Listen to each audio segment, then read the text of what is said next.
Haleluya. Naitwa Pastor EK Emmanuel Kitomali.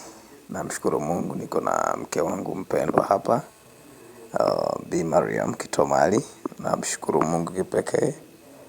Napenda kuwahasa watumishi wenzangu, Wakristo na wasio Wakristo, na vijana wenzangu, wazee.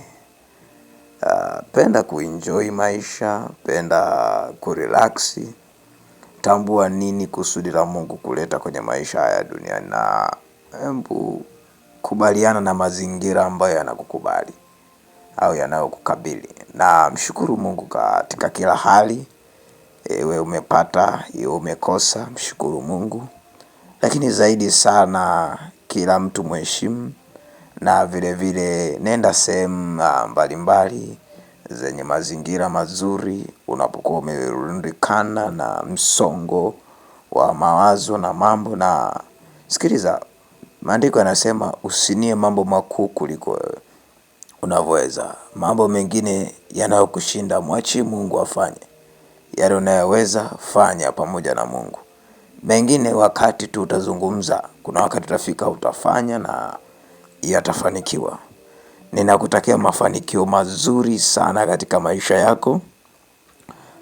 Nakupenda sana, na zaidi sana ninafurahi ninapoona watu mbalimbali ambao mnatufuatilia pamoja. Zaidi niseme nini, ni kuwapenda tu. Na nanyi pendaneni. Kama wewe una mke, mpende mke wako. Hapa tunaonyesha tu mfano. Niko na mke wangu mzuri, Bi Mariam. Tunamshukuru Mungu, tunafurahia maisha ambayo Mungu ametupa neema, kwa sababu maisha ya binadamu ni mafupi. Lakini mhubiri anasema kwamba lililo jema basi ni mtu kufurahia na mke wako. Ikiwa Mungu amekupa ukwasi, mshukuru Mungu, kula chakula kizuri, shiba. Hiyo ndio furaha. Na zaidi sana hii ndio Tanzania yetu. Na hapa tulikuwa tuko baharini, tunakumbuka.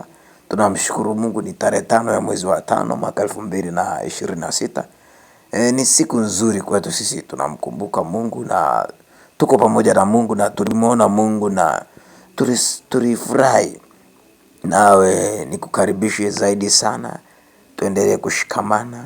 Wewe ambaye uko pamoja nasi, unayetembea nasi, hii ni kumbukumbu nzuri ya maisha.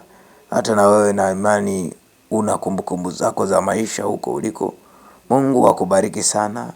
Angalia jinsi uumbaji wa Mungu ulivyo ajabu. Mungu wetu ni mzuri. Mungu wetu ana mambo makubwa anayoyafanya. Mungu wetu ni wa ajabu. Mungu wetu ana vitu vingi. Mungu ni wa kushangaza. Angalia hapo jinsi ambavyo Mungu anaumba. Mungu anafanya. Mungu ana utukufu mwingi. Mungu ana ukuu mwingi. Kwa hiyo sina mengi sana, lakini kama haumwamini Yesu Kristo, pia kupitia klipu hii na kushauri muamini Yesu Kristo awe Bwana na Mwokozi wa maisha yako. Hata kama hujafanikiwa, hata kama utafanikiwa, hata kama hutofanikiwa, muamini Yesu. Yesu ni kila kitu. Kuna watu wengine walichinjwa kwa sababu ya kumwamini Yesu. Wengine walikatwa, wengine walikufa, wengine waliishi, wengine walifanikiwa, wengine walifufua wafu wao. Mungu akubariki, akukumbuke.